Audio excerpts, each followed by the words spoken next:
墨西哥辣椒。不是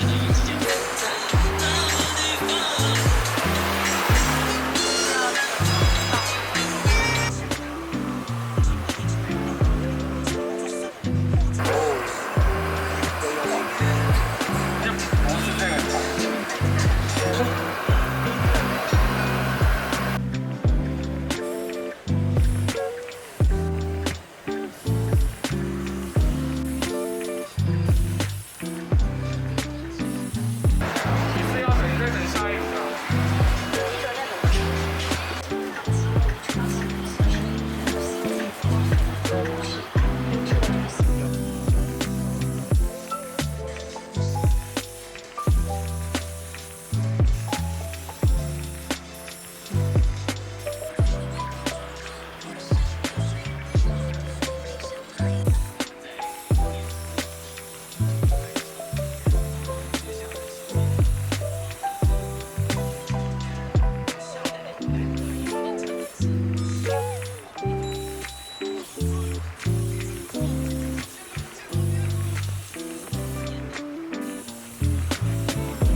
他说他烫到啊，可能他们没有追求公安的。我也有一起的。没有，可是他说他很长啊。那就不是这个长。我突然想起来，我要鼓励你一下，我要跟你讲。我那天他那天不是你在家吗？然后他来送，我就说你说什么了？他说常碰到。他说对啊，常碰到。我想说奇怪，我们都很小心避免，然后他欺骗习为常，他变成一种骄傲。每次看到他来，我们也都会说，看到他。对，就跟那个海军陆战队有没有？那个有没有掌控？那个有没有？我也有。是这样子吗？有必要这样吗？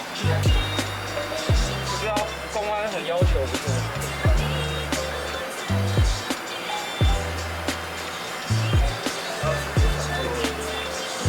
他很骄傲吧？他直接。差不多。可以啊，好，可以。他是说他的设备，他就不要管他了嘛，就是人家客户弄什么设备的不管。来，谢谢。那至少要跟他讲说你的问题是设备问题，这个我们大公的问题。好，他比较早，这个比较早。对啊。说那个，说的。因为有墨西哥吗？没有，对不对？4个原味啊，这两位都是4个原味啊。都差不多。那位小姐先来的啦，那位先来，这个还蛮，差不多了哈，差不多说哈。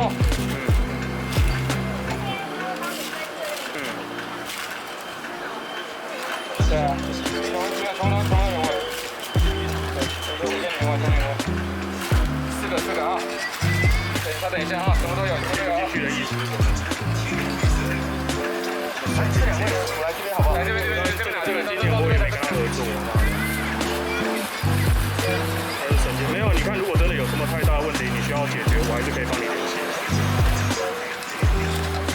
对，我们先看一下 TBC 它到底有没有跟他讲，就跟他讲说，你那个是器材问题啊。如果你是器材问题的话，你要对我们申办啊，谢谢你，谢谢。开办的时候，不管申办哪一家，你一样的问题，这有问题。修整了哈，谢谢你，拜拜。然后他可能是那个吧，比如他可能是，对，我不知道有看他网络有看他 FB 好像最近生意还不错啊，应该不会生气。这个没有啊，